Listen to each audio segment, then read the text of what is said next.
Shalom Bapak Ibu Saudara, apa kabar? Saya percaya hari ini Tuhan tetap menyatakan penyertaan dan anugerahnya kepada Bapak Ibu Saudara dimanapun kita berada. Dan hari ini kita akan membaca firman Tuhan yang terdapat di dalam 1 Petrus pasal yang ketiga ayat 8-12. Sekali lagi 1 Petrus 3 ayat 8-12. Tetapi saya akan membaca kepada saudara ayat yang ke-10 dan saya ingin memberikan temanya mencintai hidup.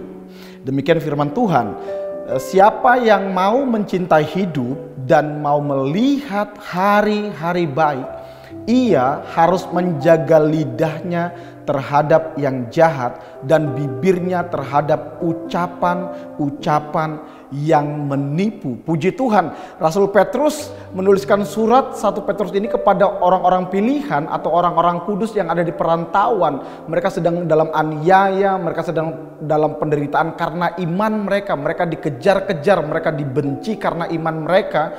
Tetapi Rasul Petrus berkata kepada mereka bahwa begini, di tengah-tengah tekanan, di tengah-tengah situasi yang tidak nyaman, di tengah-tengah penderitaan itu, mereka harus tetap menjaga lidah mereka. Bahkan Petrus berkata demikian, barang siapa yang mencintai hidup.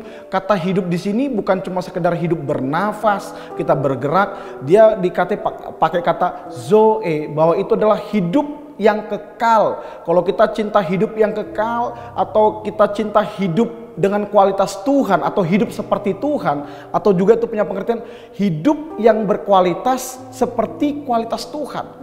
Jadi kata hidup di sini bukan cuma sekedar hidup yang kita bernafas, kita bergerak, tapi hidup yang berkualitas seperti kualitas Tuhan. Petrus mau berkata begini, di tengah-tengah tekanan ini kita ini harus tetap menjaga hidup kita, tetap hidup seperti Tuhan.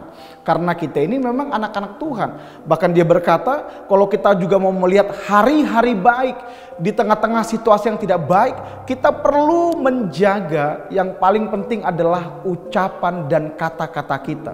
Jadi ternyata kalau Bapak Ibu Saudara mencintai hidup dan mencintai hidup yang seperti kualitas Tuhan dan juga ingin melihat hari-hari baik, kuncinya yang Petrus kasih tahu kepada kita hari ini adalah jagalah kata-kata kita, jaga lidah kita, jaga perkataan kita, ucapan-ucapan kita perlu menjaganya. Apa yang sering saudara ucapkan dengan mulut saudara, apakah itu keluhan, apakah itu makian, apakah itu semua kata-kata yang negatif, kata-kata yang tidak membangun. Petrus mau berkata begini, stop. Itu bukan orang-orang yang mencintai hidup. Sebab kalau kita mencintai hidup yang seperti Tuhan dan kita ingin melihat hari-hari baik di tengah-tengah situasi kita perlu, Alkitab mencatat gini, menjaga kata-kata kita. Dan Petrus menuliskan ini, dia mengutip dari perjanjian lama. Sebab firman Tuhan ini pun dari perjanjian lama sudah ada bagi orang-orang yang mau mencintai hidup dan melihat hari-hari baik. Yang perlu kita jaga adalah begini, kata-kata kita. Karena kata-kata kita punya kuasa. Satu ayat Alkitab yang ingin saya kutip kepada kita hari ini adalah dari Amsal 18 ayat 21, dia berkata begini, hidup dan mati dikuasai lidah, siapa suka menggemakannya akan memakan buahnya. Berarti Petrus mau berkata begini, situasinya boleh sulit, keadaannya boleh memang itu tidak menyenangkan, itu dalam tekanan, dalam situasi yang tidak mudah, tapi ucapkanlah perkataan-perkataan berkat, ucapkanlah kata-kata iman, ucapkanlah kata-kata yang membangun diri kita dan membangun orang lain. Karena kata-kata saudara punya kuasa untuk mengarahkan kehidupan saudara.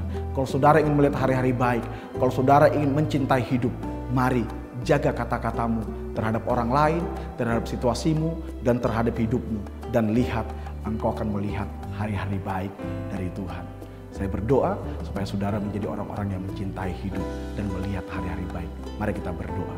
Terima kasih buat firman-Mu hari ini ya Bapa.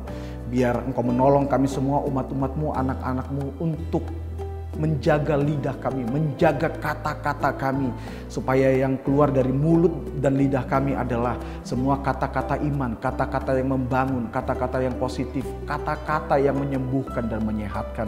Sebab itu yang akan membuat kami dapat melihat hari-hari baik terjadi dalam situasi-situasi yang tidak baik. Terima kasih, sekali lagi aku serahkan umat-umat-Mu dalam tangan-Mu, di dalam nama Tuhan Yesus Kristus. Amin. Engkau mau mencintai hidup? Perhatikan kata-katamu. God bless you.